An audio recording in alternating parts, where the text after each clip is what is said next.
How's it going, Twitch? My name is Skull, and on behalf of East Asia Soft, welcome to today's stream. Today is Sunday, which means that it's time for me to continue my playthrough of SeaBed, a Yuri visual novel. And after the events of last week, I think I have a fairly good idea of what's going on, which is the first time I've been able to say that this entire playthrough. So, I have a theory about what's going on. I'm not going to share it just in case I'm wrong. I will say it's a lot better than my original theory.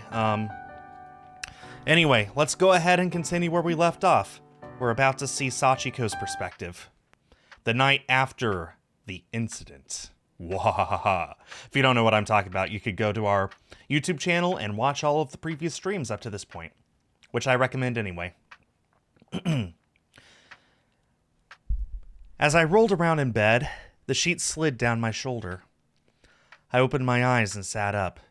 The decorative plant with heart-shaped leaves and the sheep figurine sparkled in the morning sun, making me narrow my eyes. I placed a palm on my empty stomach. I felt like it could start rumbling any second now. Did I have anything for dinner? Before I knew it, the world beyond the window had turned snow white. Some frost had formed on the window glass and was sparkling in the sun. I gazed at it for a few minutes, then climbed out of bed.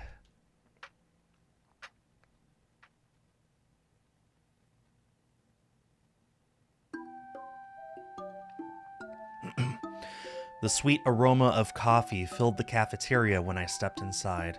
I spotted Nane sleeping at her seat by the window and her head resting on the windowsill. There was a plate with a piece of toast on the table right next to a half-empty cup of coffee. I began reaching out towards Nane's shoulder, but stopped midway.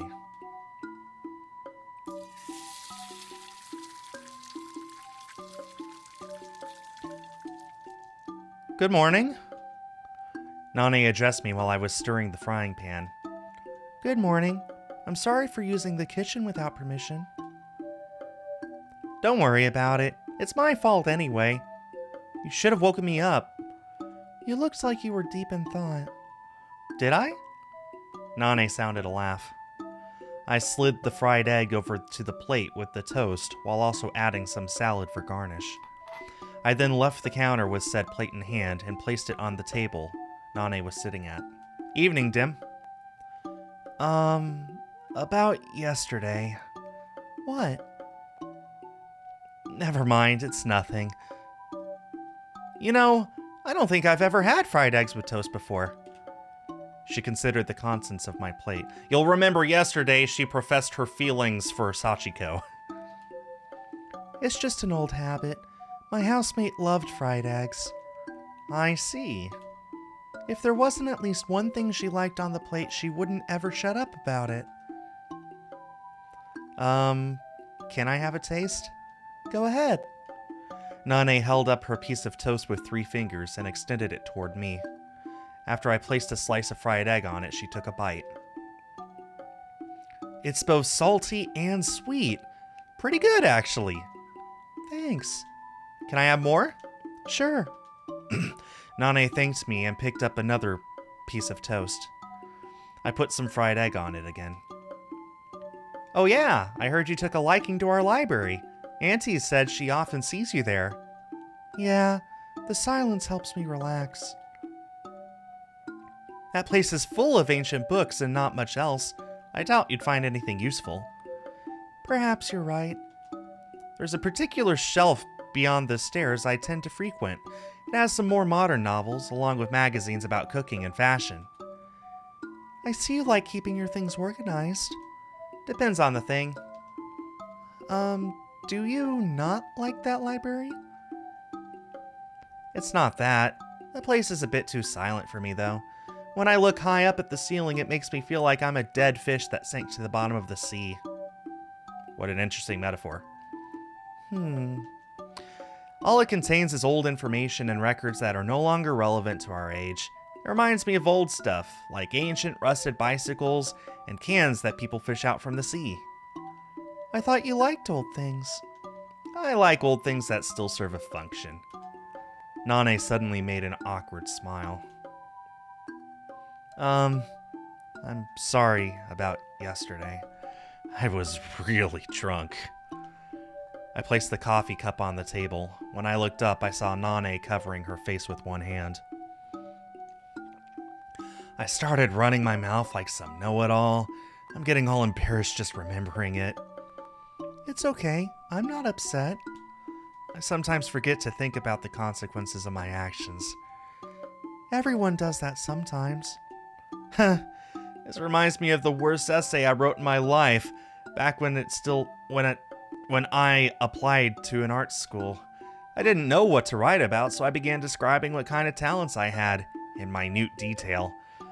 Normally, you'd write about your motivation and plans for the school year, but I did so many things that make me want to kill myself in retrospect.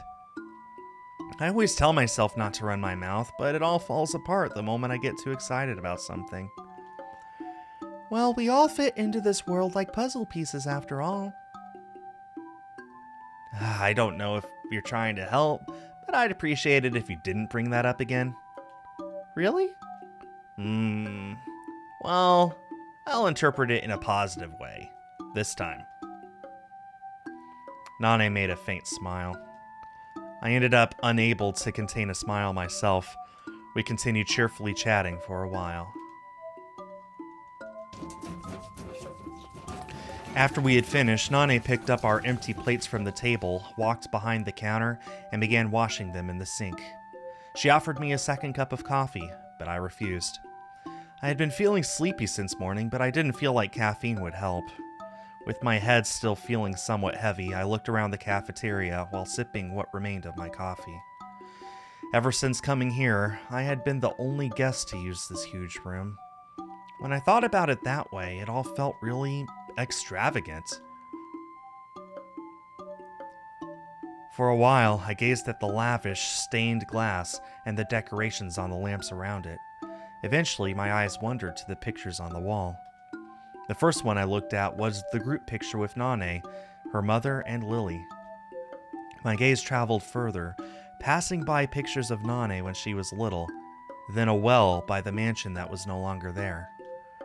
As I gazed at Nane's childhood pictures, I suddenly felt like something was off. Oh, hey, there you go. That works, Tim. Congrats. I stopped on one particular picture and gave it a closer look. Nane and some other child were playing in the plastic pool. The inner yard of the mansion was visible in the background. As I frowned, trying to figure out what was bothering me, I suddenly saw something in the corner of my eye. I glanced at the window and saw Nagasaki walking through the inner yard. Okay, what's off about it?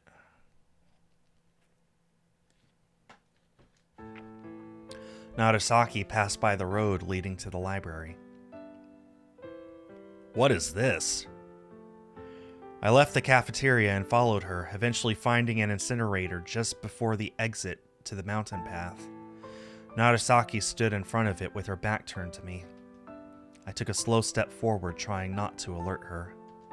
However, I ended up stepping on a dry tree twig. It cracked loudly under my foot. Hey. She turned around and took one hand out of her pocket to greet me. I continued towards Nagasaki while all the twigs and withered leaves popped and cracked under my feet. I wanted to surprise you, but it's impossible on a road like this. Nagasaki's usually sleepy-looking eyes slightly widened. I don't recall you being the type to pull cute little pranks. Hey, even I can enjoy stuff like that when I'm in a good mood.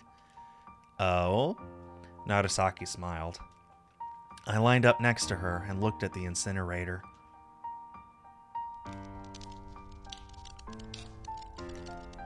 What are you doing? I was taking a walk when I found a nice place to warm up. The temperature really dropped down this morning, didn't it? Indeed. Crimson light illuminated her from behind. The tongues of the flames danced wildly within the central hole of the incinerator. Nagasaki's red locks, swayed in the hot wind, looked almost like they were on fire. I was reading the bird encyclopedia and felt like trying to find some specimens out in the wild, so I went out into the forest. You wouldn't believe how cold it was. Still, the fog covering the area lent the scenery an alluring otherworldly quality. Did you find your birds in the end? I heard all sorts of chirping, but I could only spot a few through the fog. The best one was a scaly thrush sitting on the stem of a winter sweet. That was quite a charming sight. That sounds nice. I'd like to see that too. Better wear a thicker coat then. The forest's freezing cold in the morning. Noted. Nagasaki was right. I could already feel the cold wind robbing me of heat. I took a step forward, gazing at the dancing flames in the incinerator's mouth. I glanced at Nagasaki, spotting a strain of soot, or perhaps dirt, on her face.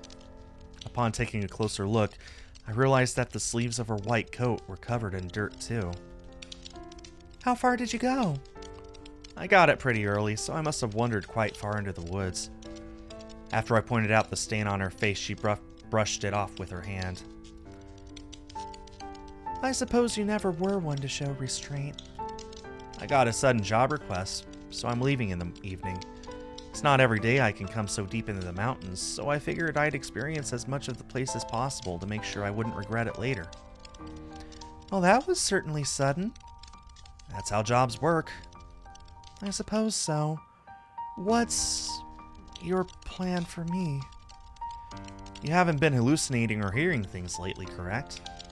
Perhaps not right now, but who knows when I might relapse. Nagasaki made a troubled face and shook her head. To be honest, I wasn't planning to come here to begin with. For one, you seemed to be getting better, but there was also the possibility that I myself could end up facilitating your hallucinations. Nonetheless, if something does happen, don't be afraid to turn to the people here for help. Nane will understand, and it seems like Lily actually has experience with your kind of condition. As for Kozue, she will lend you an ear at least. She might be little, but she's smart. They're all on your side. Nagasaki drew the dry twig she'd been holding into the incinerator. There was a low pop, and a trace of ash burnt into the air. Well, I guess I'll survive. I observed the black burning lump of soot, but it soon fell apart and lost its prior shape. A wisp of smoke billowed from the chimney, carrying the excess ash away. I wonder what they were burning here. No idea. No matter what it was, it's just ash now. That's a sad way to put it. Not really. Ash rises into the air and melds with clouds, only to return to the earth with rain. It fertilizes the ground and gives birth to plants. And eventually, those plants get digested by animals and turn into meat. There are lots of things you can do even after you become ash. So you can still return to life even from that state. I wonder if I could return to being myself after traveling all over the world as Ash. That'd be another person at that point. It'd be interesting if they retained your personality, but they wouldn't know me, and I wouldn't know them. Nagasaki smiled as she gazed in front of her. The human body has about 60 trillion cells, and they keep dying and being replaced by fresh ones.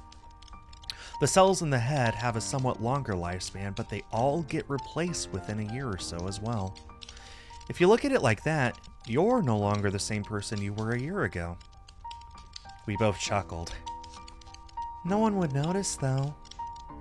Nagasaki replied with a smile, and then we spent some time silently gazing at the flames and their prey in the incinerator. I think we should head back. We might catch a cold out here. Nagasaki most likely noticed me rubbing my arms. Okay, I said, and returned to the mansion with her. No longer the same person you were a year ago, and no one would notice. After a couple of steps, I turned behind to look at the incinerator again. What's wrong? Nagasaki, who had been walking in front of me, also turned around. I felt like something had pricked my heart. It was a very faint feeling, but I was certain it wasn't just my imagination. I focused on the sensation, trying to submerge myself into the darker corner of my mind where the answer most likely lay, but couldn't quite succeed. I came to when Narasaki placed her hand on my shoulder. Did you remember something bad? After touching my face to confirm my expression, I shook my head. Why do you ask? Because you look a little pale. Really? I began walking toward the inner yard with Narasaki trailing behind me. Speaking of which, you two are planning to make the rest area in here, aren't you? Asked Narasaki as we reached the lobby. Nane wants to use this corner for it. You sure there's enough space? It's not like that many people come here, at least according to Nane. Besides, the place is more atmospheric when it's a bit cramped.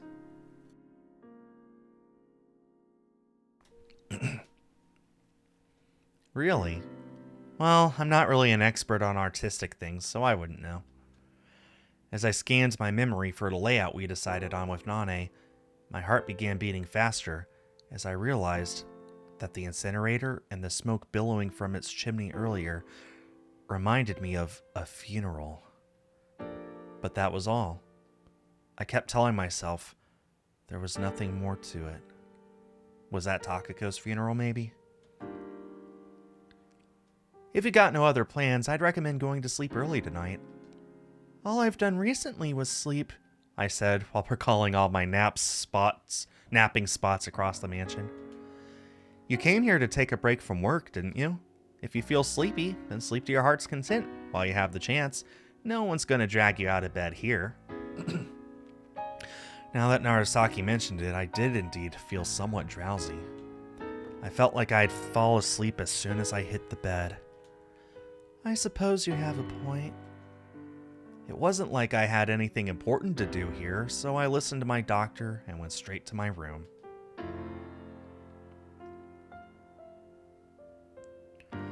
Narasaki climbed the stairs and walked down the corridor with me, almost like some kind of bodyguard. The warm air caressed my chilled body as I opened the door. It was much warmer than I thought, so I glanced at the heater, but it was off. I hung my coat on the back of the chair and sat down on the bed. Narasaki closed the curtains and began fiddling with the heater, trying to set the most comfortable temperature. I lay down on the bed, closed my eyes, then opened them again to look at Narasaki. She was on her way to leave the room. I addressed her back, making her turn around. I wanted to thank her, but I wasn't entirely sure what for. You want me to stay by your side until you fall asleep? Narasaki returned and sat down in the chair.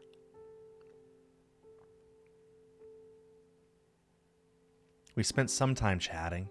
She remained seated in the chair while I was still lying in bed. Her voice relaxed me. You need imagination for that kind of work. She made a remark about the company Takako and I founded. Have you ever thought of ideas as a spring? Not really, but I remember Takako saying something along those lines. She likened them to a well, though. I think she said that every person had their own well inside them, and that all the feelings they had felt up until that point were stored there. And to convey them to other people, you have to scoop them out of your well and carry them to theirs. But not much can fit into the palms of your hands, and you can't avoid spilling some along the way, so only a fraction gets conveyed in the end. That's why you've got to work for it. You've got to make yourself a bucket. Words, music, and pictures are manifestations of it in the real world. People eventually discover different vessels for their soul. That's a good way of putting it. That's an interesting metaphor. Takako must have done a good job if you really think that. I see. Indeed, there was something in her well, and you were truly in love with her. Where did that come from? You always cheer up when you start talking about her. Really? I was asleep before I realized it, and likely due to how often I'd slept during the day, I had yet another dream. I, as a little kid, was in a small, round room. There were countless familiar-looking toys scattered on the floor. Someone was waiting for me by the door. Beyond it was a special waterway built by that person. Nagasaki was already gone when I opened my eyes. I glanced at the door and remembered how she left. "I'm glad I have found someone like you to rely on," I said, still on the bed. "No one truly cares about me now that Takako's gone." "Hey, you got plenty of friends in the office." "Yes, but it's different when you've known someone for most of your life. When I'm talking with you, I always feel like I've returned to the past." "Is that so?" Nagasaki broke our gaze. She smiled and wished me good night. I did the same, and the door closed. No one cares about her now that Takako is gone? That's not true. People will always care about you. I woke up at the same time as usual. I would usually stay up at the same time regardless of my schedule. I would not run late for work, but that also meant that even if I stayed late on the weekend, I would still end up waking up early the next day. This skill earned me a supplementary prize for attendance in high school, but sometimes it felt more like a curse. It hadn't been working quite as well lately, probably due to how severely exhausted I was. But this morning, everything suddenly went back to normal, and I was already up and about at 7 a.m. It had been a while since my last dream, too. I couldn't remember when I went to sleep yesterday, so I decided to read the book I left by the bed to kill some time. But I wasn't feeling sleepy even after 30 minutes of reading. I must have slept well last night, so I pulled myself together and got out of bed.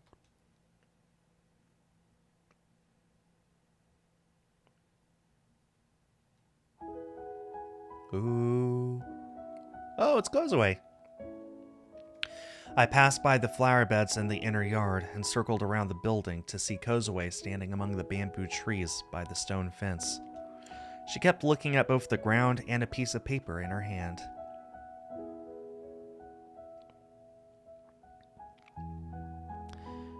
"What are you doing?" I came closer to her, and she showed me the black and white picture she held. It depicted a stone wall. "I was looking for an old well." There stood an ancient-looking, moss-covered well in front of us. I peeked down into it, seeing only muddy water. "Looks like you found it." "Yeah." "Do you know how old that picture is?" "It was taken 6 years ago. I found it in the pamphlet you can get at the station." The well looked a lot nicer in the picture. The stones it was made of had now cracked, with a variety of vegetation growing all over it. The planks covering it seemed to be rotting away, too. "I didn't realize it deteriorated so fast when not used." Kozue returned the picture to the file and put it into her bag. "Why were you looking for an abandoned well anyway?" "I thought I could find a ghost here." The area was surrounded by buildings and woods, keeping it perpetually shaded. I could almost believe one would meet a ghost or two here at night. I heard the cry of a bird from the direction of the inner yard.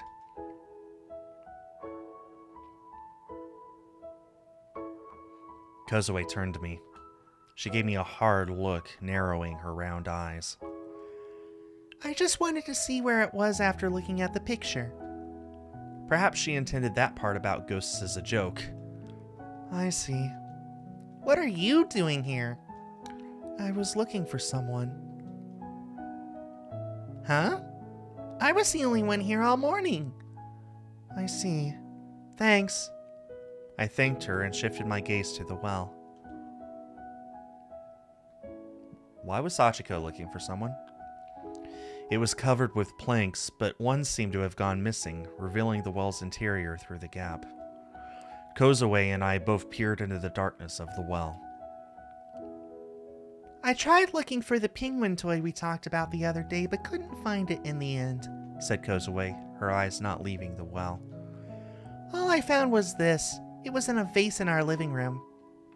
She pulled something out of her pocket and held out her hand in front of me. When I opened my palm, she placed a small figurine of a black penguin on it. I kept wondering when the two of us ever discussed penguins. Sachiko didn't, but Narasaki did. I used to hide important things in that vase when I was little. I also found a watch Grandpa gave me, some beads, and a toy ring inside it. Seeing all those nostalgic things brought back memories. When the penguin toy ran out of batteries, I took the black one out from the ice slide and played with it alone for a while. I thought it was cursed to only ever climb up the mountain and slide back down it again, but it ended up joining the games of the other toys in my room. Though somehow it ended up in that vase. Do you think things ultimately turned out well for him? Perhaps. The penguin lay on its belly on my palm, its eyes gazing upward. It didn't appear unhappy, at least. Ah, she's smiling. You can have it, said Kozue. Isn't it important for you, though? Oh, don't sweat it. I'm too old to be playing with things like that anyway. And you'll be leaving soon, right? It can be something to remind you of this trip. Of course you can throw it away if you don't want it. I couldn't help feeling surprised. Her giving me a present like that probably meant she didn't want me to forget her. I was under the impression she wasn't all that interested in other people and preferred to stay away from this kind of relationship, but perhaps I was wrong. Thank you. I'll make sure to take good care of it. Kozue pulled her left sleeve up and looked at the watch on her exposed wrist while I slid the penguin into the pocket of my jacket. I'm meeting Lily's architect friend today. After spending so much time researching this mansion, I guess I ended up being interested in that person who actually built it. Oh, that's a good idea. They might not be all that welcoming of the idea, though. I wouldn't be so sure of that. It's actually pretty refreshing to have someone younger be interested in your work. I hope that's true. Kozue stole another glance at the well, then turned towards the path she had come from. I'll be on my way now. Where's Lily waiting for you? In front of the mansion.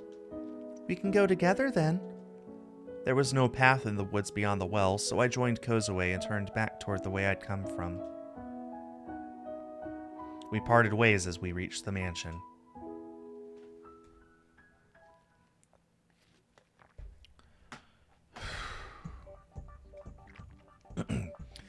I circled around the mansion, emerging at its front entrance. Upon reaching the parking lot, I spotted an old Japanese bike in the shade of the trees. There was not a single car in sight, though. Are you looking for something? As I began looking around, Nane suddenly appeared from beyond the open front doors. I'm looking for Narasaki. Who? You haven't seen her? You're the first person I met today. I see. I heard the grandfather clock in the lobby strike the hour. Okay, I'm confident enough to give this idea. Narasaki never existed. She's not a real person. She is a figment of Sachiko's imagination. Either that or a split personality, multiple personality disorder sort of thing. Regardless, I don't think Narasaki is real. I think Takako is real, but she really died, and the Takako we see from Takako's perspective is also inside of Sachiko's mind. That's what I think is going on here, and this pretty much proves at least the Narasaki part. Between what happened last week and this week, I am confidently making that prediction. If we're not in a hurry, how about we have lunch together? I looked up at the sky. There were no clouds, only some dry, warm sunlight. Okay.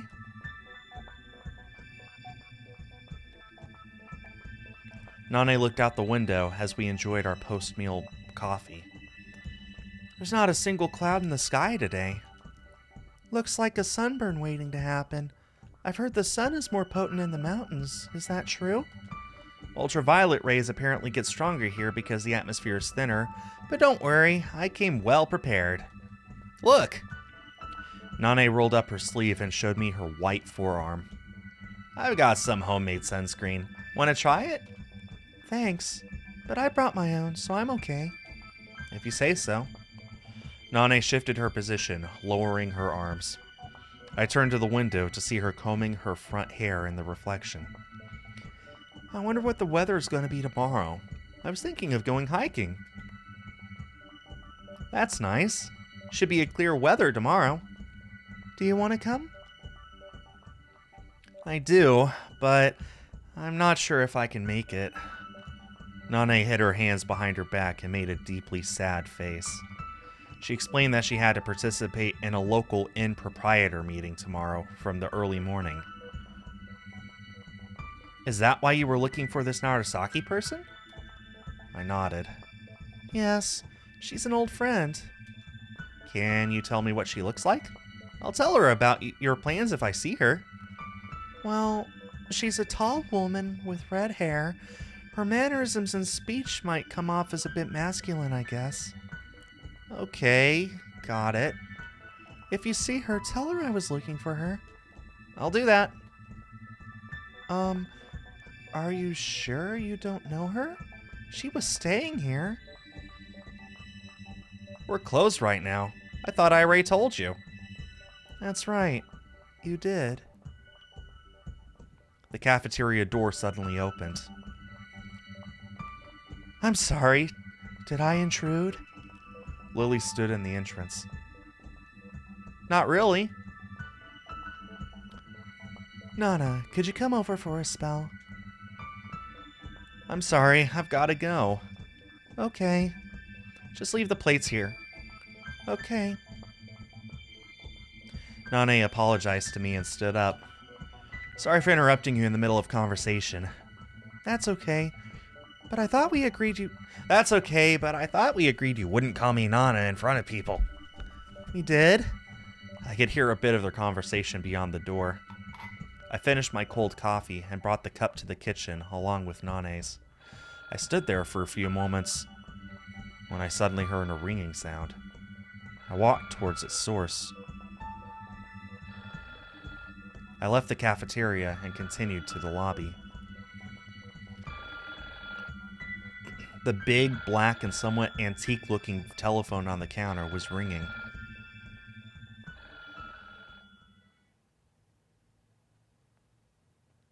And then? And then what? I thought Narasaki said that she drove up. Anyway, I looked out at the sea beyond the window.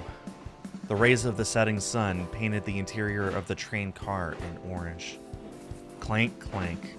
The train car rocked back and forth as it traveled along its rails. I opened my eyes and looked around. A row of seats lined each wall of the car. An old woman and a girl, likely her grandchild, sat further away from me on the same long seat. The child was kneeling on the seat, looking out the window. The old woman looked at the same scenery from the corner of her eye. Her thin hand, resting on her knees, had a golden watch on its wrist. In front of me sat a middle-aged man in a suit, reading a black notebook. A little bit further away, a high school girl in her uniform had nodded off.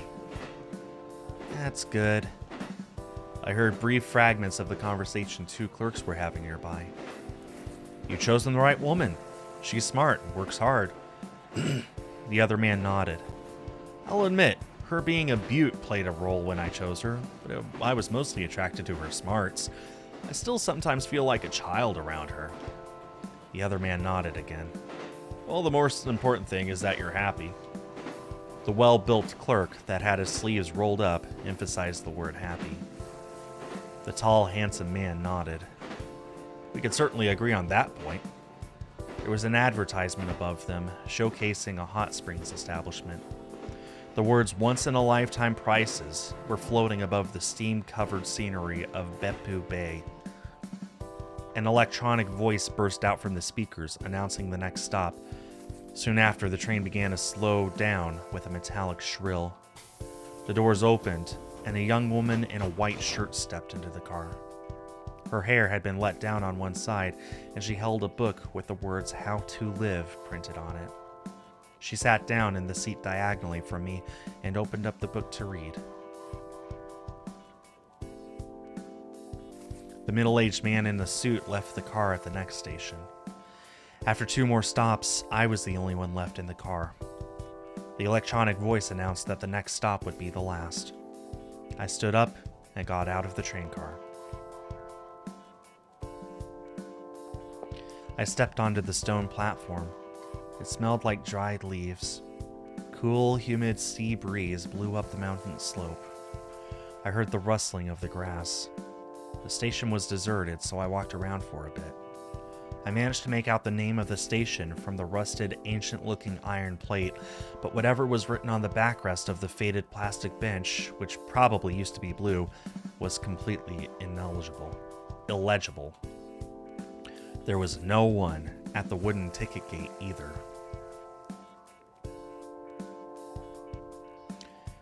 "I'm sorry, could I borrow a phone?" I received no reply. The area behind the ticket window was completely empty. I passed the gate and walked to the ivory public telephone I spotted further away.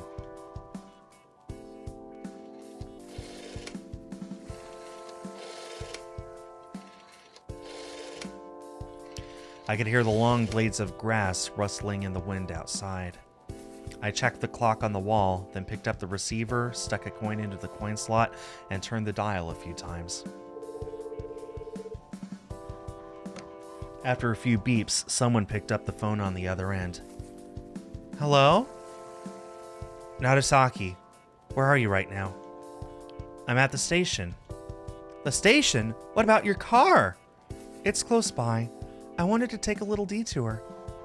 Sachiko's voice came a bit too loud from the receiver. I scratched my ear. "I see." Coming by car was a bad idea after all. Driving through mountain roads can completely wreck your hips. "When did you leave? You didn't say a word, so I was worried." "I left early in the morning. I didn't want to needlessly wake you, which is why I'm calling now." "I wouldn't have minded." Being all ceremonious like that only makes it harder to say goodbye. "If you say so. But just so you know, I spent the entire day looking for you." "Oh, I'm sorry about that. But why?" "I didn't see you anywhere, so I got worried. It might sound weird, but I almost felt like you vanished into thin air or something." Let out a laugh, imagining her indignant face on the other end of the line. "I asked Nane about you, and she said she never met you. I was worried that maybe there was something wrong happening with me again. It didn't pursue the conversation, but you were staying at the mansion, right? Did you check in with Lily or something?" "That's right. If you don't believe me, you can ask her yourself." "No, it's okay." "Oh yeah, there was one thing I wanted to tell you." "What?" "You might start forgetting things a lot for a while now." "Is that related to my symptoms?" "Yeah. You could say it's a side effect of you getting better. It won't last for long though, so don't be worried. Just keep on doing what you always have and you'll soon forget what's even bothering you." Sachiko made a pause, as though contemplating what I'd said. Okay, that makes no sense though, because Nane absolutely interacted with Narasaki a few times. I remember that distinctly, so... Sachiko should talk with Lily, though. But she won't. Anyway. Sachiko made a pause as though contemplating what I'd said. I waited for her to reply. "Okay, I understand," she replied. "When did you say you were coming back to Tokyo?" "In 2 days. I'll be leaving at noon." I switched the receiver to my other hand and leaned against the wall. The sound of rustling grass reached me from outside the station. "I'll drop by your clinic when I get back." "Your symptoms will have probably passed by then." "Talking to you seems to help calm me down. Whenever you're free is fine by me. Do you think our next meeting could be?" "The next one? Huh. There's something I want to look up when I get back, so it depends on that, I guess. Look something up? As Sachiko contemplated what I could have meant, the phone let out a clinking sound, letting me know that one of my coins had just been swallowed. I'm running out of coins. Couldn't you get more somewhere around there? Unfortunately for me, I'm stuck at this ghost town of a station. Anyway, I doubt it's going to take that long, so I'll call you back tomorrow. This same black phone? Yeah, I'll do that tomorrow. I'll call the same number I'm calling now. Let's see, you can wait for my call at around 5 o'clock in the evening. 5 o'clock, same phone. Gotcha. Good. But if I somehow end up not calling until it gets dark, that means something urgent came up, so you shouldn't waste too much time waiting. Okay. Thank you for everything. Don't worry about it. We're old friends, aren't we? Yeah. See you around then. Bye. Her voice grew a bit more distant. As I heard her put her receiver down, I did the same with mine. And with that, my last coin was swallowed up. I know for a fact Nane interacted with her. I'm sticking with my theory.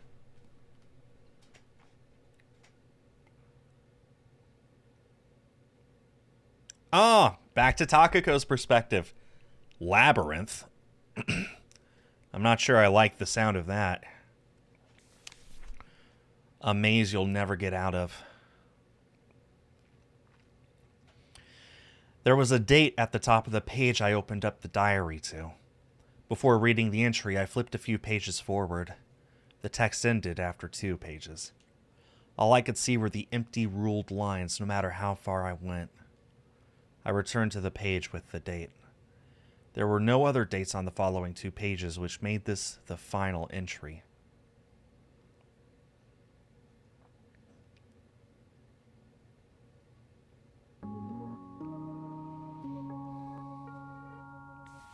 November 3rd, 1975. We were playing in the park behind Takako's apartment when she found the carcass of a turtle. She said it was a turtle that used to be hers. She got it during one of the town fairs and kept it in a big styrofoam box. I did recall there being a box like that on her balcony. Okay. It stood slightly tilted to the side to create different areas, one with water, another with sand. The area with water was covered in green moss, and I occasionally spotted a goldfish swimming there too. Apparently, the turtle used to live there as well, but kept escaping the box all the time, although it always returned to it in the end. However, it had been 6 months since its last disappearance, and Takako seemed to have forgotten all about it until now. We dug a hole under the slide and buried the withered carcass in it, using an ice cream stick as a grave marker. As we had no name to write on the stick, we simply went with Green Turtle. That's so adorable! The discovery of the carcass left Takako heartbroken for a while, but she managed to cheer up eventually, and we played hide and seek together. Talk about nostalgic. Voicing the feelings I'd always felt when reading this thing, I continued to the last page. Only the 2 of us could have known what happened that day. As such, only Sachiko, or someone Sachiko had entrusted with this information, could have written this diary. Takako was very good at hide and seek, so I could never find her. And whenever I gave up and started talking about going home, she would always sneak up behind me for a quick scare. I'm leaving. I said that in the middle of the park in a loud voice, but nothing happened. Even after checking the tall grass where I expected her to be hiding, I couldn't see any trace of her. I glanced up at the orange sky, genuinely considering just leaving, but decided to look for her a bit longer. I climbed all the stairways of our apartment building. I checked all the booths in the public toilet of the park. I looked for her in the empty warehouse on the other side of the street. Most of the areas were locked, but I found a few doors that were open, so I had a peek. It was dark and smelled like dust inside. The entrance of the 7th warehouse container was open too. Takako was hiding in there. That was the same area where Takako fell when we were playing tag on the roof of the warehouse. I had the landlord who worked at the nearby Okonomiyaki restaurant unlock the door and let Takako out. It wasn't used for anything, so we did get scolded, but otherwise got off relatively easily. Takako was crouching in the corner of the room, with the orange light falling from the hole in the ceiling, illuminating her vague silhouette. "Found you. Let's go home." Yet she still remained crouched. When I walked closer, I found her moaning and talking to herself. As I touched her shoulder, she let out a loud scream. The timbre of her voice was so odd I initially couldn't even make out her words, but then realized she was asking me not to make a sound. I figured I'd ask her if she wanted me to call her parents, but changed my mind. I stooped down in front of her, careful not to make a sound. Takako was sitting on the ground, hugging her knees. Her eyes were narrowly open, but had been fixed on nothing. Her mouth trembled as she kept mumbling something.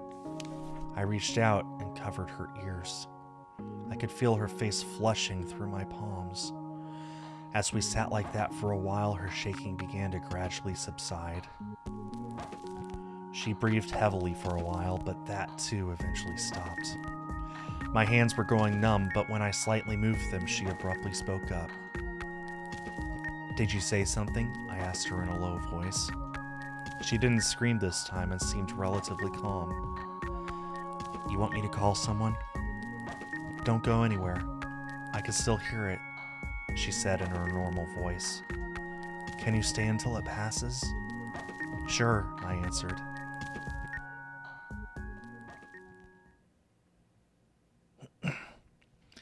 These poor girls. I finished the diary and laid down on the bed, facing the ceiling. "That's right. I knew it." Mayuko did the exact same thing Sachiko did when my ears started ringing. Maybe she was actually Sachiko. That vague idea had been in the back of my mind for a while now. If she was the one who wrote the diary, then it made perfect sense that the parcel that came with it had no return address. But why would she do that? Why was this happening? No matter how hard I thought about it, I couldn't come up with an answer. I felt like I'd been forgetting something important. Or perhaps it was just my memory-devouring illness acting up again. A headache assaulted me when I tried to focus on that corner of my mind. I shook my head and absent-mindedly looked around the room. I remembered what I saw in Kozue's room. That was definitely Sachiko in that dark, cave-like place. I only saw her from behind, but I would recognize her anywhere. But she had long hair while Mayuko's was relatively short, which meant they were two completely different people after all. The more I thought about it, the more confused I got. I let out a sigh. I closed my eyes and tried remembering Sachiko's face in that darkness. But the area around her eyes remained dark, so I couldn't visualize her well. At this point, I felt like it might have been a hallucination that my mind had created in response to my wish to see her again. I opened my eyes, picked up the notebook, and looked at the trace left by the pages having been torn out. It didn't particularly stand out, but it wasn't insignificant either. I got curious about what they contained, even more so than before. Maybe they could have helped me discover who wrote the notebook. There were too many things at the sanatorium I couldn't understand. My illness, Sachiko, the phenomenon in that dark room. I hoped the notebook would provide some answers, but all it did was leave me with more questions. I gave up on thinking and shoved all these thoughts into a mental drawer. I began flipping through the notebook's pages again, looking at the dates. Some I had forgotten, while others were completely unfamiliar to me. But the moment I saw them, they'd reappear in my mind as a memory, as though that was where they were supposed to be all along. As I traced my fingers along the letters of the text, I felt an odd kind of warmth travel from my fingertips all the way to my head. It was a pleasant feeling all in all. The warmth made my eyes shed hot tears.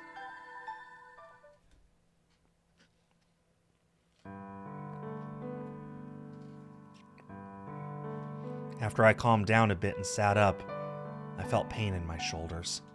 They must have gotten stiff after staying in the same position for too long. I climbed out of bed and stretched my limbs. Then I left the room and took a stroll around the sanatorium. The orange rays of the evening sun illuminated the corridor. Good afternoon, Takako. I turned around to see Mayuko behind me. What were you doing today? You haven't asked me to do anything, so I was reading the diary in my room. Mayuko's eyes shifted to the notebook in my hand. Got it. Clear my throat. I see. I feel like reading that thing is all you've been doing lately. Oh, I actually finished it just earlier. Mayuko's gaze returned to me. I could feel the warmth of the orange-tinted sunlight on my skin. Did you find anything out? Mayuko asked. It helped me remember a lot of things. I feel like I have a better understanding of what kind of person I am. If I was to liken my mind to my body, I felt as though a missing limb had just been reattached, letting me move more freely. On the other hand, the limbs that were still missing stood out all the more. And now I feel lonelier than before. In what way exactly? Showered by the light, Mayuko made a faint smile. For example, you remember to look at the room you stayed at during the school trip, but not the lobby of the hotel, right? You tend to forget things that don't matter much, and even the fun memories are not necessarily replicated fully in your head. When you try to remember some of the details, you find you simply can't. Well, that's the kind of loneliness I feel now. Mayuko seemed like she had trouble following what was going on about, but let out a thoughtful moan to indicate she was paying attention. Perhaps you can't understand that feeling until you become an adult. I'm more of an adult than you. Aren't you simply going through a sentimental episode? Maybe, but I still feel this kind of feeling gets stronger as you grow older. I see. That's possible. Mayuko's eyes wandered back to the notebook in my hands.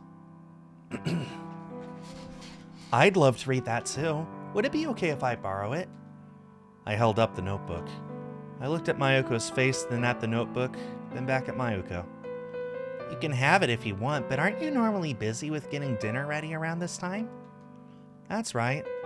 In that case, I'll leave it on one of the shelves in the night duty room. All right. Thank you. I nodded. See you later, then. Mayuko continued to the kitchen. In the end, I couldn't ask her about the diary. Mayuko said she'd never seen it before, so if she really was the one who wrote it, there had to be a huge and very serious reason as to why she'd go through so much trouble to cover her tracks.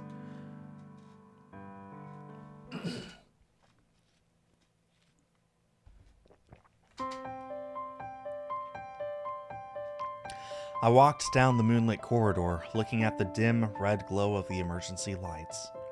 I could hear the metal plate strike the wooden pole outside. Light escaped through the gaps of Sane's door. Isn't it interesting that Takako has Sane and Sachiko has Nane, and both of them have Kozue? Isn't that interesting? I gave it a light knock and received a quiet response. Stepping inside, I saw Sane reading a book in the table lamp's light. Not going to sleep yet?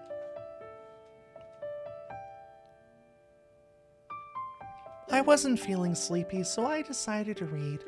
What about you? Same here, except I was out taking a walk. As I sat down in the cane chair by her bed, I heard a weird, high-pitched sound from outside that reminded me of a flute. I've been hearing this a lot in my room lately. Do you think it's a bird? It's Nue. Nue? It's a small bird, also known as the scaly thrush. Isn't that interesting? Narasaki saw one of those this same day. I made a gesture to show its rough size with my palm. They sound like a whistle. It's kind of creepy.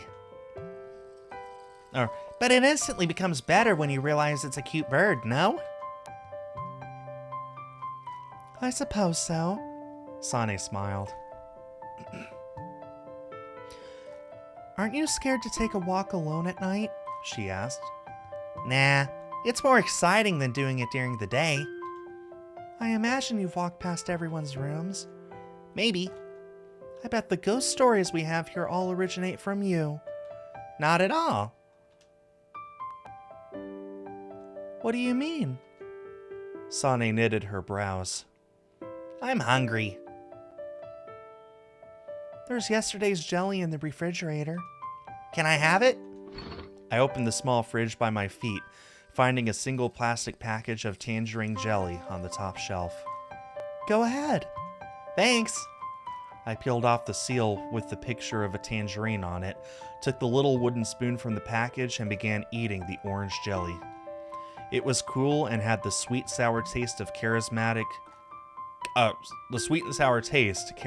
of citrus fruits. You want some? If I eat this stuff at night, it'll only make my stomach feel all cold. I put a spoonful of jelly in my mouth. Let's put on some music. Mayuko won't like it. You think she'd run all the way to your room with complaints? Now that I think about it, we don't have a single TV in this place. Yeah, now that you mention it. Not like it's something I'd use.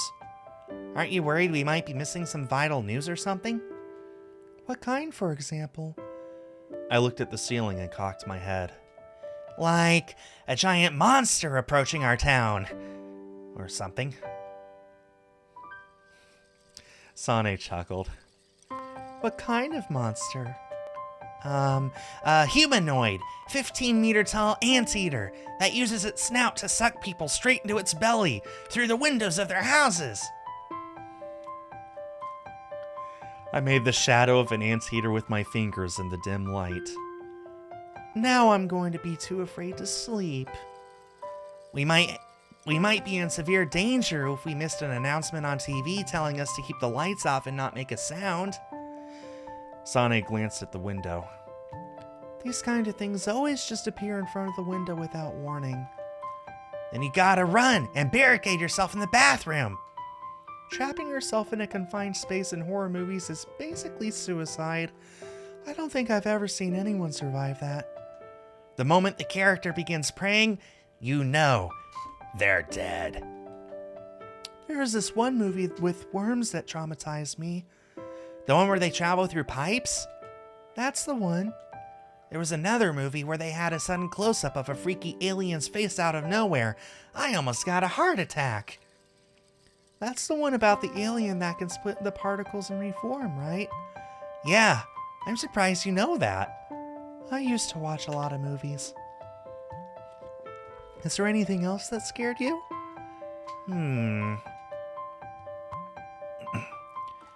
T-Rexes. We pretty much said that at the exact same time. I get why they decided to take shelter in there, but why did he just keep sitting without doing anything? I guess the writers figured it'd be more fun that way? I suppose so. I yawned. A whiff of wind blew into the room through the partially open window. Oh, no, it's not dim. I narrowed my eyes to see the moon blur and elongate in the distance. Not planning to go to bed yet? I guess I'm starting to feel pretty sleepy. Though my legs still felt heavy as lead, I mustered enough strength to stand up. Good night. Night. I continued to the exit of the room with uncertain steps. See you tomorrow, said Sane as I opened the door. Yeah, see you. Thanks for the jelly. I returned to my room and threw myself onto the white bed. I wrapped the sheet around myself like a cocoon, letting my consciousness slowly melt into the world of dreams. I dreamed of seeing a 15-meter high humanoid anteater by my window that made me panic and lock myself in the bathroom. You have done this to yourself.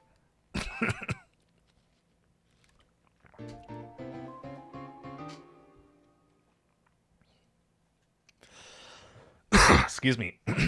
Trying to get Takako's voice right is not easy. I considered falling back asleep when I opened my eyes, but the sun peeking through a gap in my curtains shone right into my face. No amount of twisting on the bed let me escape the brightness through my eyelids. When I finally gave up and climbed out of the bed to close the curtains, I realized I wasn't that sleepy anymore. I parted the curtains instead. A snow-laden mountain loomed beyond the window.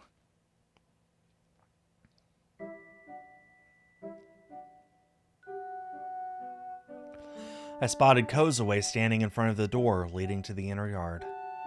"What's up?" "I can't leave." Kozue turned the doorknob, but the door didn't budge. "What are you doing here?" "I came to see the snow." "Well, too bad. The door doesn't open." I rolled up my sleeves. "Just give me a moment with them." Kozue took a step back as I seized the doorknob.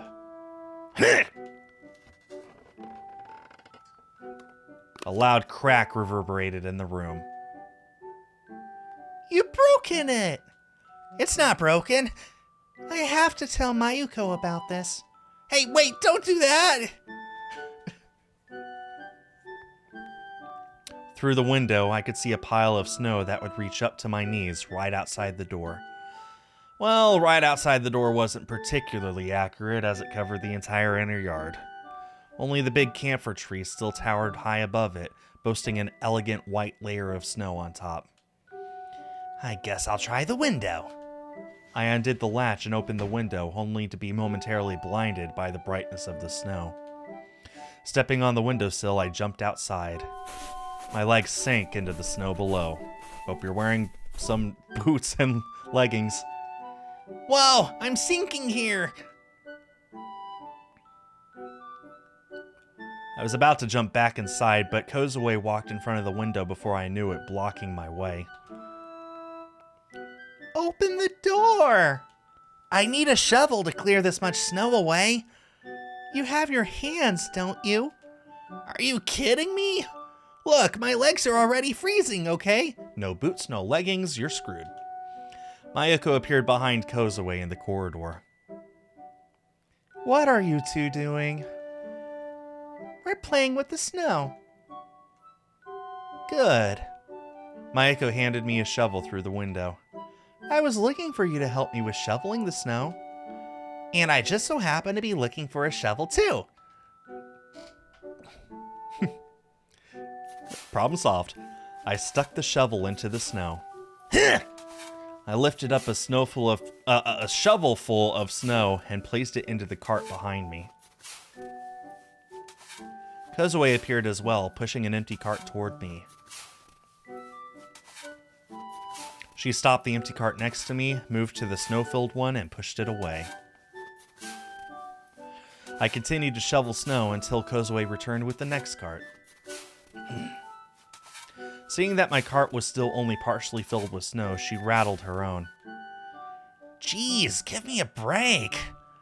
"I have some business in the library." "Go on ahead then, I can shovel the snow by myself." "How on earth am I supposed to go?" Kozue made an indignant expression. Her legs were shorter than mine by at least one hand's length. "I cleared half the way already. It won't take that long." "If you start taking breaks, I'll take until noon." Kozue rattled her cart again. "Geez, don't you trust me at all?" "I trust you about as much as I trust the paper used for goldfish scooping." "Have I done anything to you?" Where are you bringing that snow anyway?" "Over there, where Mayuko told me." Mayuko appeared at the cleared-up road as we talked. "I brought you some coffee." "Thanks." "And some hot milk for you, Kozue." Kozue took a paper cup from Mayuko. Where's Sane?" "She seems to have woken up with a bit of a fever this morning. She's resting in her room right now." "It was freezing this morning. Is she okay?" "It didn't look like anything serious." I finished my coffee and handed the paper cup back to Mayuko. Oh yeah, just listen to this, Mayuko. Kozue said she only trusted me as much as the paper used for goldfish scooping. I once caught 5 goldfish with a single one. Heh, there was actually this one I almost caught 20. 20? That sounds far too fishy. Is this really true? I'm not lying. Anyway, that's not what I was trying to say. Can you hurry up and shovel the snow already? Kozue egged me on after handing her cup back to Mayuko. With 2 cups in hand, Mayuko turned around and continued to the entrance. I found some ice on the roof, so I'll go and try and shatter it for now. Let's take a bath together after we finish with the snow. Good night, everybody. Sounds great. As I resumed work, I suddenly realized something and turned to Kozue. You can use the connecting corridor to get to the library, right? Borrowing the keys is too much of a pain. Seriously? Get to shoveling the snow, snow shoveler.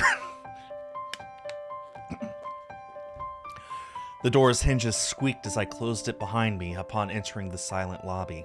I could hear the rustling of trees and the chirping of birds from outside.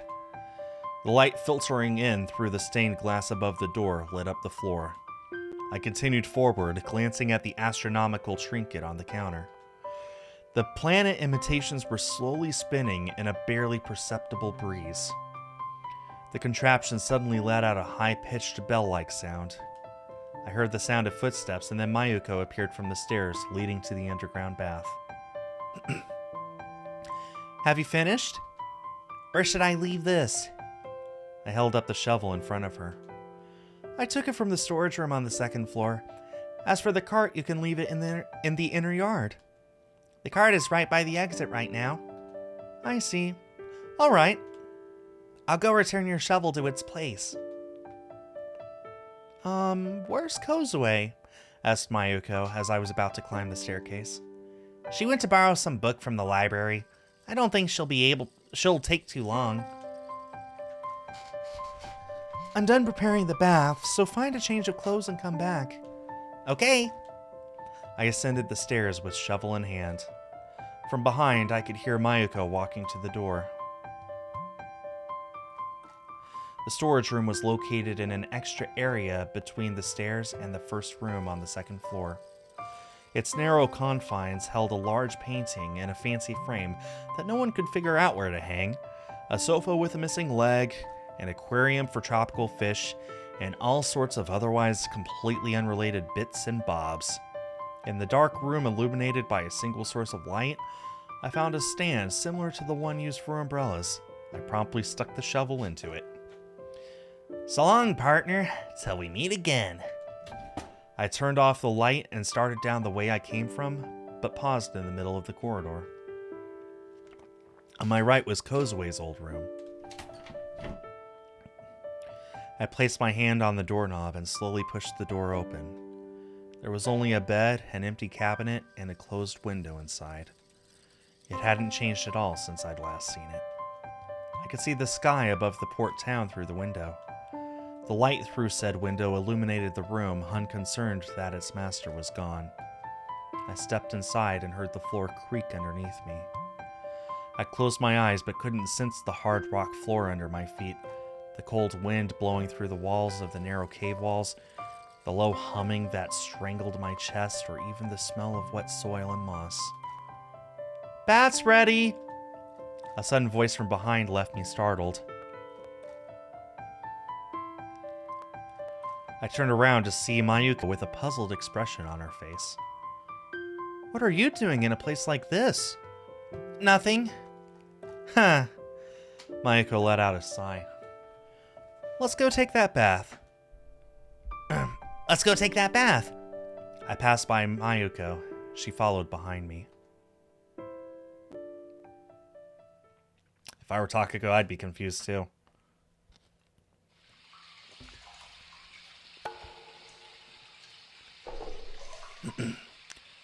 Phew. I submerged myself in the hot water while resting my head on the edge of the tub. I could hear the sounds of Mayuko washing her hair. I grasped the Poncon toy floating in the tub, submerged it in the water, then let it go while watching the ripples it created as it shot up. Kozue regarded me with silence. Once I began feeling warmer, I climbed out of the bath and sat on its edge. As I counted the number of Poncon floating in the tub, Mayuko finished washing her hair and placed her basket on the ground with a thud. I could hear her wet footsteps as she walked towards the bath. The round, yellow Poncon sluggishly swayed in the calm water. Mayuko submerged herself up to her shoulders and shifted her gaze to me. It was getting too hot. I slid down from the edge, leaving the cool air for the hot water. My skin warmed up instantly. I could feel the heat traveling through my neck to my head. If you cool yourself off at proper intervals, every time you enter the bath will feel as good as your first time, and you never get too hot either. I don't know who's talking. Really? I closed my eyes as my cheeks warmed up. You warm yourself in the bath, then you cool down sitting on the edge. Rinse and repeat. You manage the temperature of the outer layer of your skin, heating and cooling it as though you were making a millet filet out of yourself. I don't know how to pronounce that. It's the elegant way of enjoying a bath. You're going to catch a cold like that. I don't think you need to worry about that, said Kozue as she stood up. Yeah, Kozue knows that this is a healthy way to enjoy a bath. Wait a second. I know what you did there, Kozue, I exclaimed, raising my fist. Are you leaving already? Kozue nodded at Mayuko's question and left the room. I spent a few moments gazing at the white, vapor-covered windows when a cold drop of water fell on my forehead. You're going to get your hair wet. Mayuko came over to me and tucked some loose locks of hair peeking out from beneath my towel back under it. Your face is red like a boiling octopus. I may have spent too much time in the water. I think it's about time you got out then. Would you like me to wash your back? Yay! Of course! Think of it as my thanks for shoveling the snow. Haha, I guess hard work does pay off from time to time. I got out of the bathtub, splashing hot water all around me, and sat down on the closest wooden stool by the shower.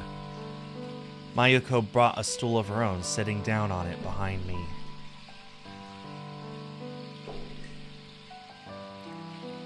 I like it a little rough. Understood. Mayuko covered the washcloth in soap and pressed it against my back. She took hold of my shoulder with her other hand. Look, I know I said it should be rough, but I don't want it to hurt, okay? I'm just kidding. She began slowly brushing my back up and down with just the right amount of strength.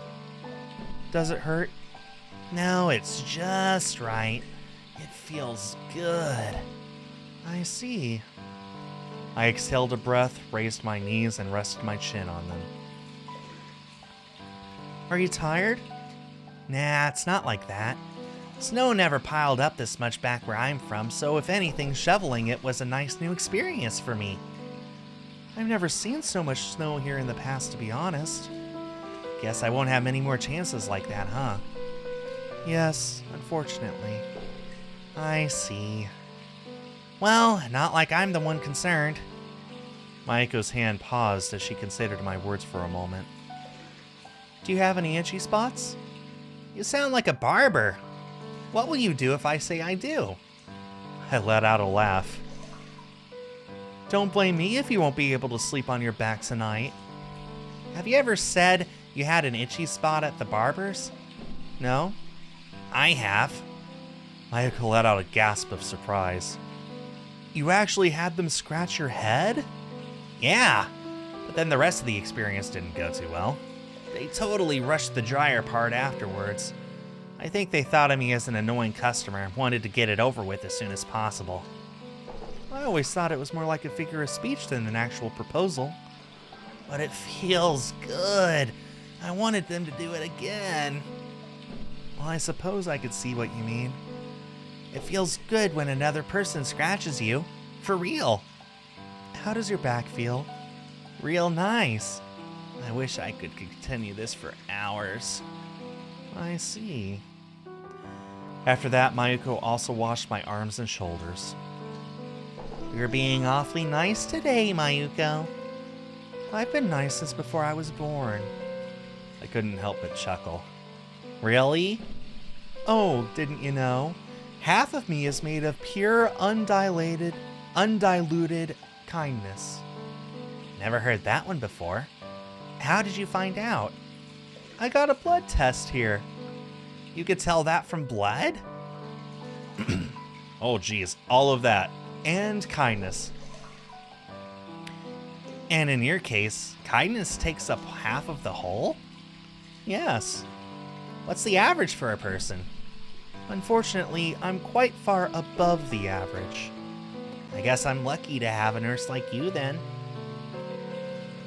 We both chuckled. Our laughs reverberated across the bathroom walls. Cold air enveloped my body as I opened the door to the dressing room. I glanced at the weight scales by the door. I passed by them, took the basket with my change of clothes from the shelf, wrapped myself in a towel, and put on my underwear. As I slid into my shirt and turned around, I saw Mayuko putting on her socks and wiping herself with a towel. Do you always start with the socks? Yes. That looks pretty indecent. Mayuko promptly put on her underwear and shirt. I always feel like heat escapes my body through my feet. Really? And honestly, I feel the way you think is far more indecent. Really?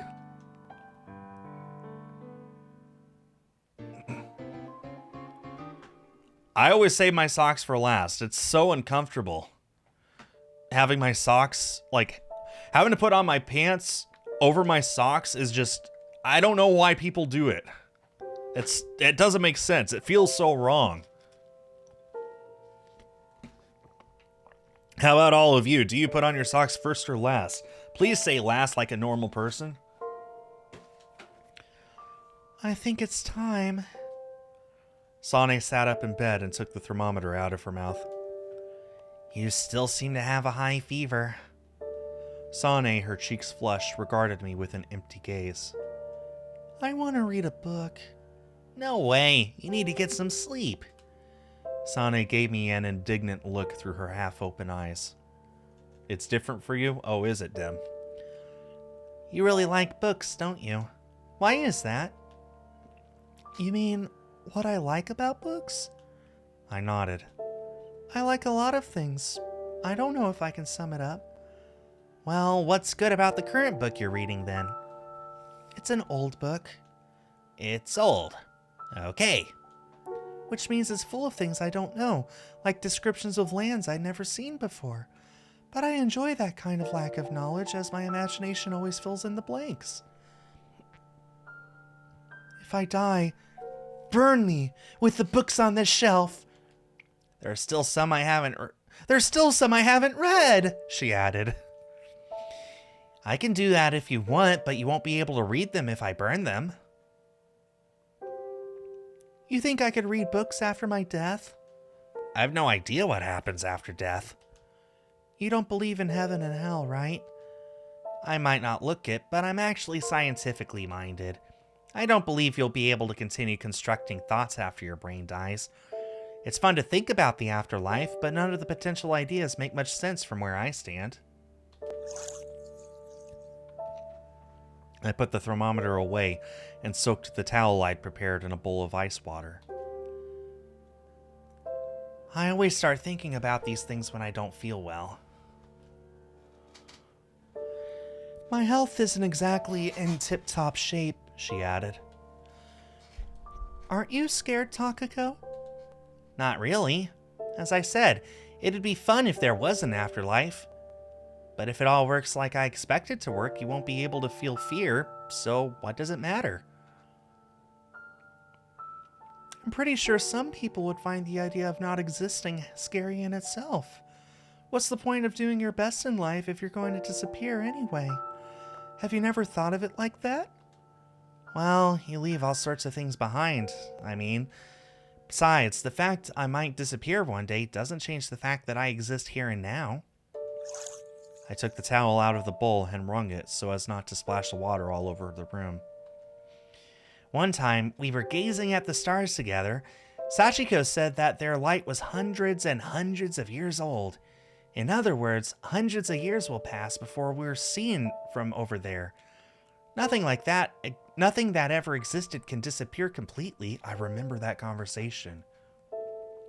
I think that was a real conversation that they had that actually was a real thing in the prologue. I see. And I agree. You should sleep. I'm sure you'll be fine by tomorrow. What time is it? It's around noon, I think. Oh, there's also the idea that you might become a ghost. That just might be the most fun option. If I turn into one tonight, I'll come to your room to relax. Don't forget to make some kind of signal so I know it's you. In that case, I'll pick up coins like that ghost in town. All right, I'll make sure to leave some on the table. Guess I can rest easy then. Good night. Yeah, good night. I put the cold towel on Sane's head as she finally lay down. Sane let out a relieved breath and slowly closed her eyes.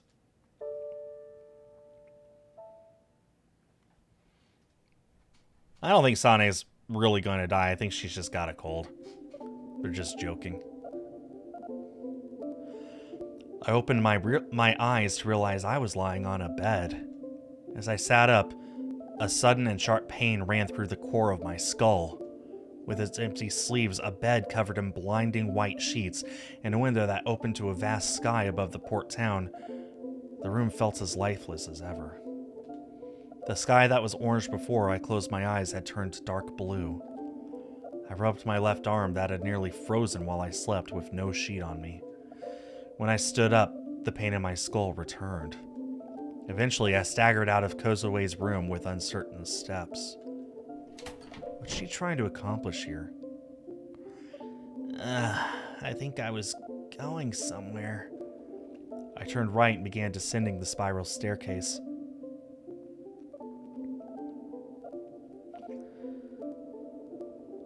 The lights started blinking as I continued down toward the lobby.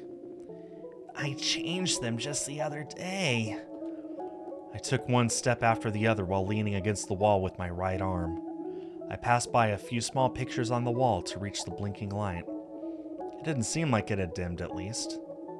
As I looked away, my vision suddenly grew completely dark.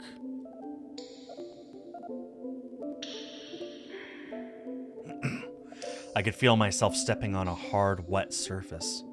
I was back in the dark limestone cave. The wall I'd been touching had turned into rock before I knew it. I inhaled a lungful of cold, humid air to calm myself down.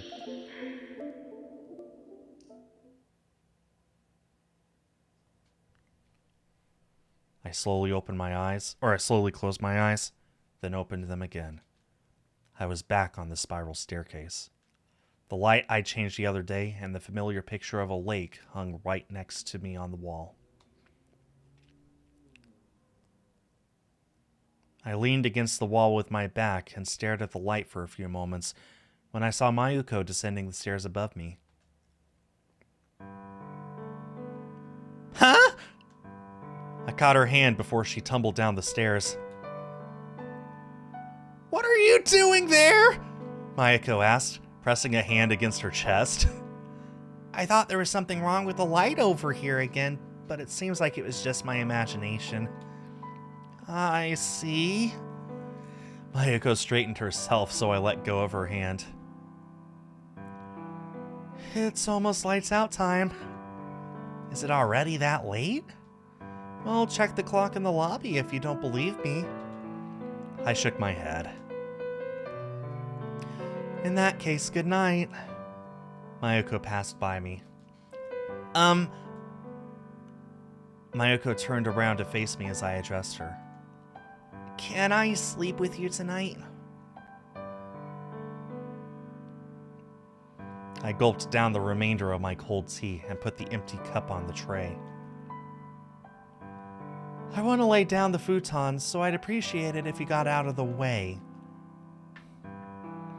I stood up and continued to the kitchen with tray in hand. Meanwhile, Mayuko folded the table and prepared 2 futons behind me. After I lay down on the freshly laid futon, Mayuko tossed a sheet on me. I'm turning off the lights. Okay. Sure you won't need to go to the toilet? How old do you think I am? I partially peeked out from under the sheet to glare at her. Mayuko made a low chuckle. I'm just kidding. Anyway, I'm turning off the lights. Okay.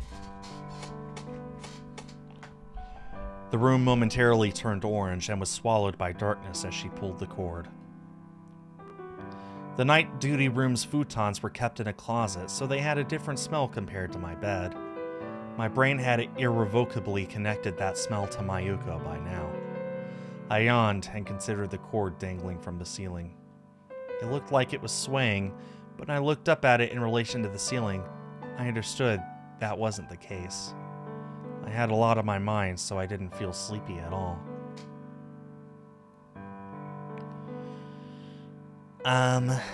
Are you sleeping? I asked in a barely audible voice. I'm not. Mayuko gave in after a long pause. What would you do if I disappeared? I rolled over to face her. Are you planning to leave? She asked, slightly raising her upper body. No, I'm speaking hypothetically, as in you found my room empty once you went looking for me in the morning, and I wasn't anywhere else in the sanatorium. What would you do then? With no word from you? With no word from me, yes.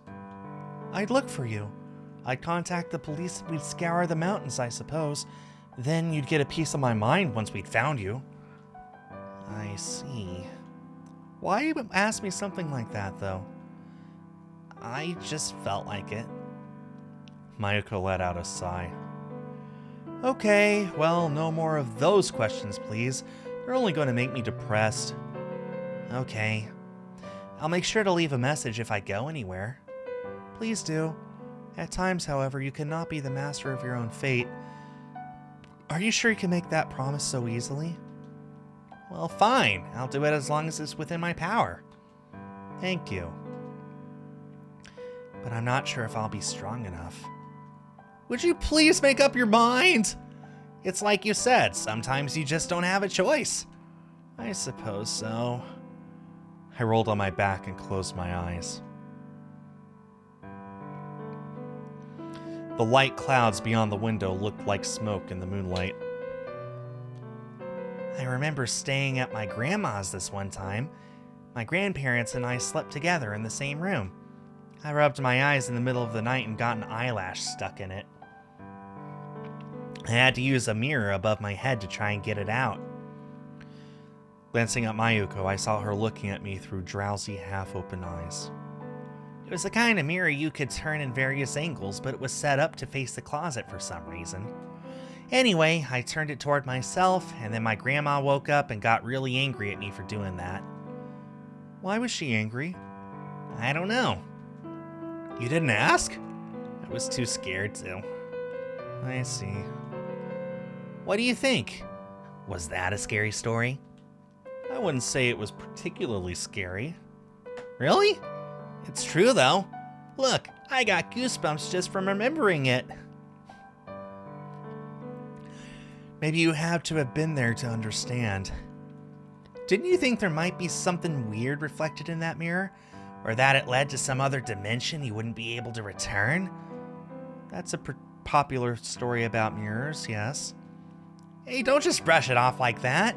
The whole thing traumatized me for life. I'm not sure I can help you with that one. The grandfather clock in the lobby struck the hour. It stopped after 11 beats. It's late. We should go to sleep. Good night. Good night. I stole a glance of Mayuko's face before closing my eyes. I then continued thinking about things in the darkness of my closed eyelids. It was a bad habit that would occasionally interfere with my sleep schedule.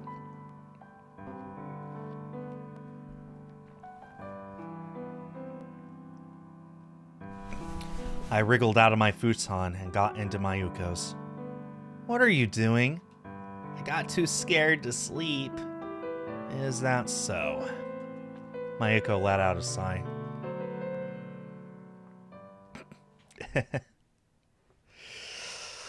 Takako will come up with any excuse. "Just look at it, Sachi. Don't you think it's great?" I looked back over my shoulder while ascending the stairs. There was a small garden surrounded by 4 walls outside the window. It had some flower beds and a square hole in the middle that looked like a well. "How do you even enter that?" Sachiko asked.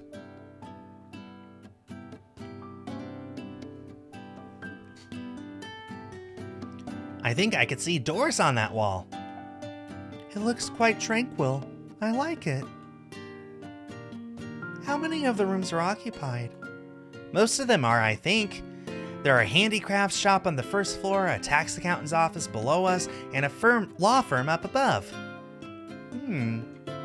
We reached our destination.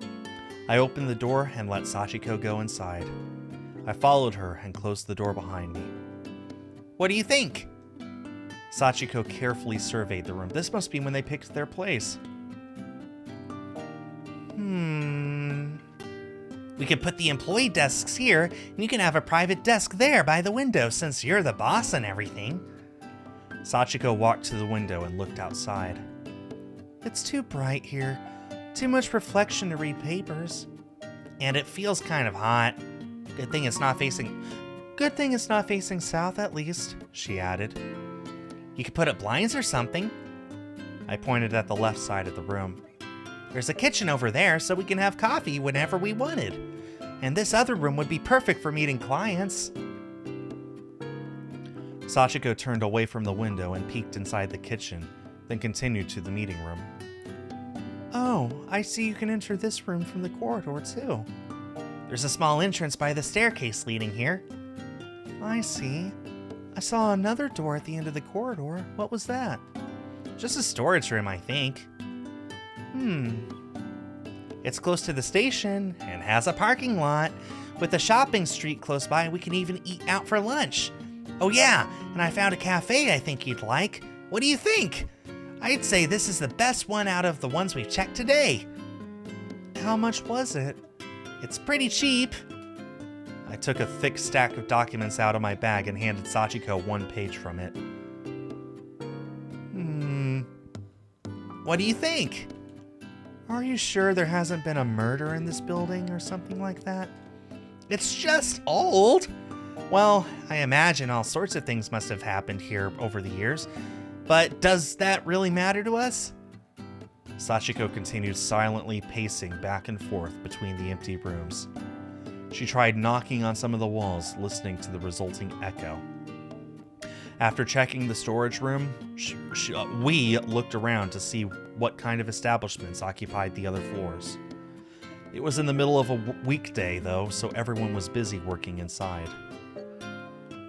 "If you want to learn more about the others, I have a file here." "I think we can check your papers in that cafe you mentioned." "That's a good idea."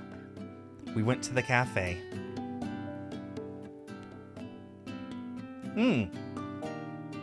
This is the same cafe. Once there, we looked over the rest of the papers we had. Sachiko paid the most attention to the building's design, both exterior and interior, as well as its expenses. I was more swayed by the ease of transport and the nearby stores. We looked over a couple of other places after that, but didn't find anything better. It wasn't perfect, but it met all our primary requirements. It was dark by the time we returned home. We had dinner downtown on our way back, so I went to take a bath right away. As I returned, I spotted Sachiko having a conversation on a phone in the living room. I sat down on the sofa and picked up the remote control. However, I saw Sachiko shaking her head from the corner of my eye. I placed the remote control back and instead picked up the travel pamphlet from the table. Eventually, Sachiko finished her phone call and came over to me.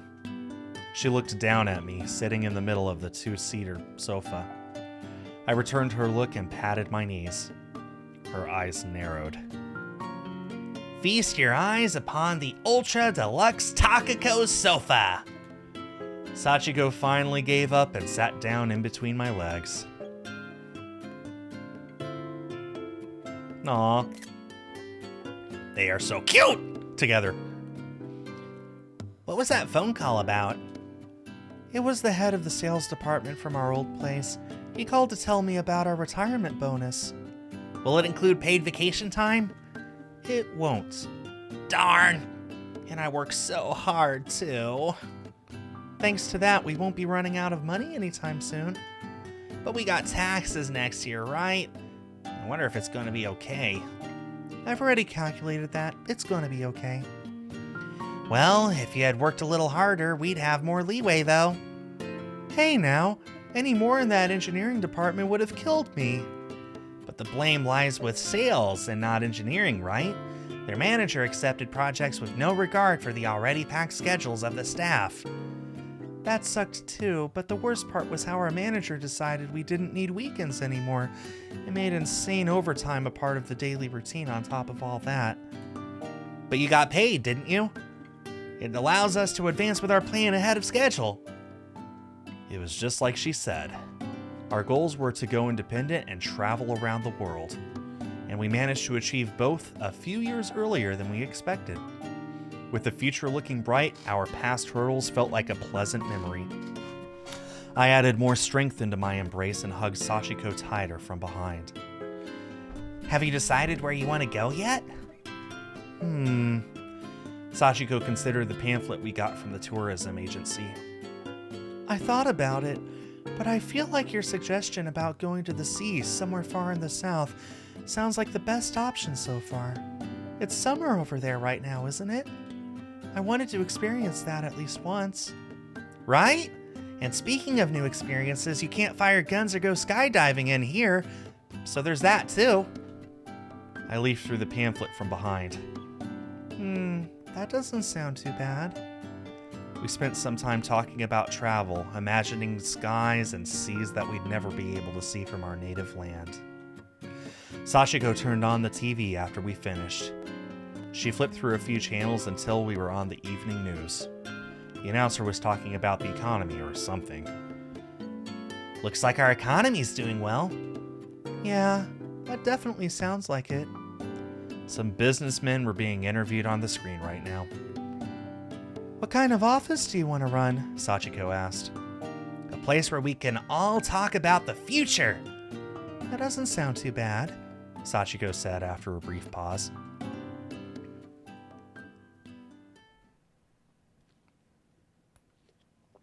I realized it was a dream as soon as I opened my eyes. I glanced at the clock in the dimly lit room. It was 6 o'clock in the morning. Mayuko was sleeping next to me in silence. I was thinking with my eyes closed before falling asleep, so I wasn't sure how long I'd been out for. I still felt kind of sleepy. It was too early to wake up. I closed my eyes again. The contents of my dream naturally flashed through my mind's eye again.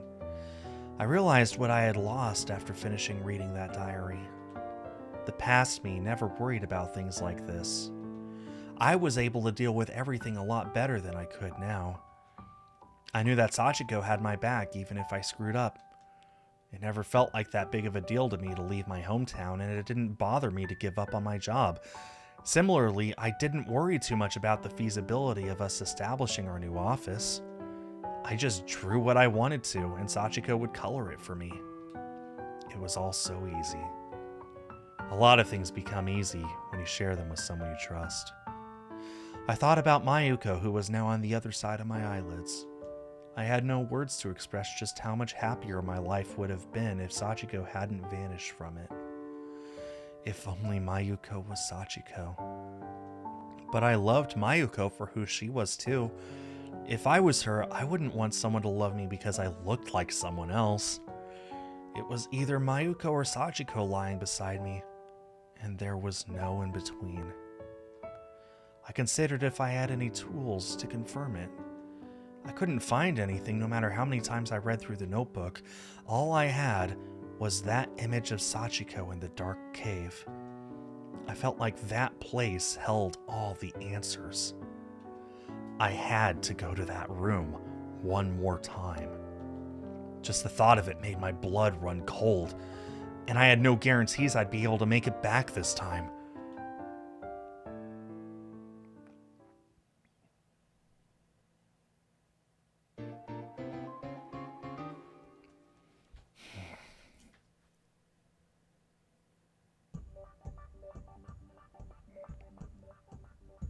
Wow, that was a short chapter.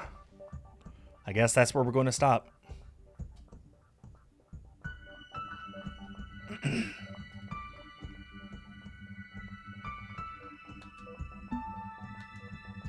So I did a tiny bit of looking ahead, guys. There are 11 chapters total plus the prologue. So we are done through chapter 7. Why are all of Takako's chapters so short? It's not fair.